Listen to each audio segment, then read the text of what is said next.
வணக்கம்.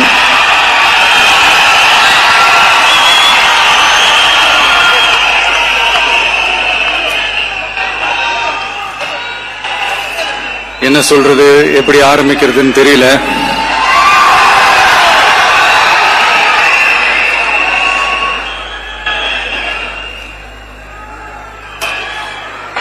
சினிமாவில் எப்படியாவது கஷ்டப்பட்டு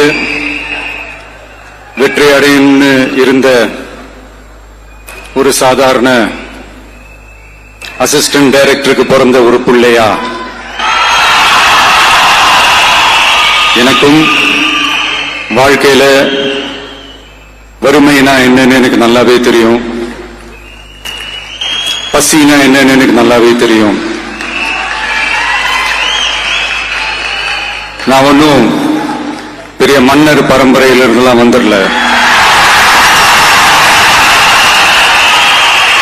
உங்களை மாதிரிதான், உங்கள ஒருத்த மாதிரிதான், உங்க குடும்பத்துல ஒருத்த மாதிரிதான், உங்க புள்ள மாதிரிதான், உங்க மகன் மாதிரிதான், உங்க அண்ணன் மாதிரிதான், உங்க தம்பி மாதிரிதான்.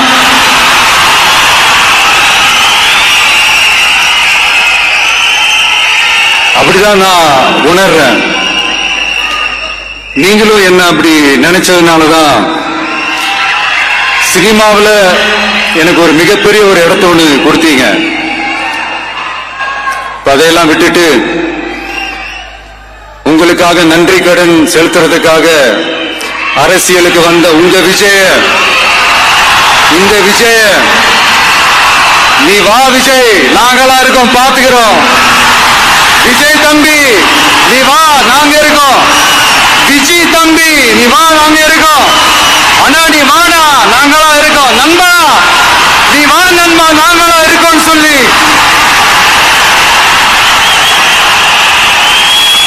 அவ்வளவு அன்பா, அவ்வளவு உறவா என்ன ஏத்துக்கிட்டீங்க. இந்த நேரத்தில் இதை நான் சொல்லணும். இந்த டிராவல்ல, இந்த ப்ராசஸ்ல எனக்கு எவ்வளவோ கஷ்டங்கள், எனக்கு எவ்வளவோ இந்த அவமானப்படுத்தினதெல்லாம் ஒரு பக்கம் இருந்தாலும், எனக்காக கூட நின்ன உங்களுக்கும் அதே மாதிரி கஷ்டங்கள், அதே மாதிரி அவமானங்கள், அதையெல்லாம் நீங்க பெருசா எடுத்துக்காம, அதையெல்லாம் நீங்க பொருட்டாவே எடுத்துக்காம, என்னோட வலிகளை, என்னோட வேதனைகளை உங்களோட தான் நினைச்சு என் கூடவே நின்று இன்னைக்கு சி ஜோசப் விஜய் எனும் நான்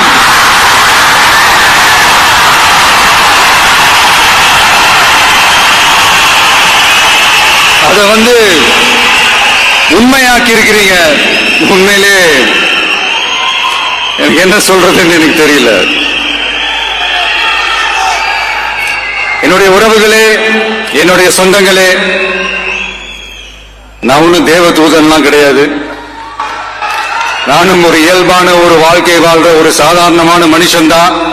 நான் முன்னாடியே சொன்ன மாதிரி அது செய்வேன் இது செய்வேன்னு பொய்யான வாக்குறுதிகள்லாம் கொடுத்தவங்கள நான் ஏமாத்த மாட்டேன். எது சாத்தியமோ அது மட்டும்தான் நான் செய்வேன். இம்மிடியட்டா உங்க மனசுல ஒரு கேள்வி ஒண்ணு வரலாம், அப்ப சாத்தியம் இல்லாததை செய்ய மாட்டாங்களா, செய்ய முடியாதா அப்படின்ற ஒரு கேள்வி ஒண்ணு வரலாம். இத்தனை கோடி மக்கள் என் கூட இருக்கும் போது எது வந்தாலும் பாத்துக்கலாம், என்ன வந்தாலும் பார்த்து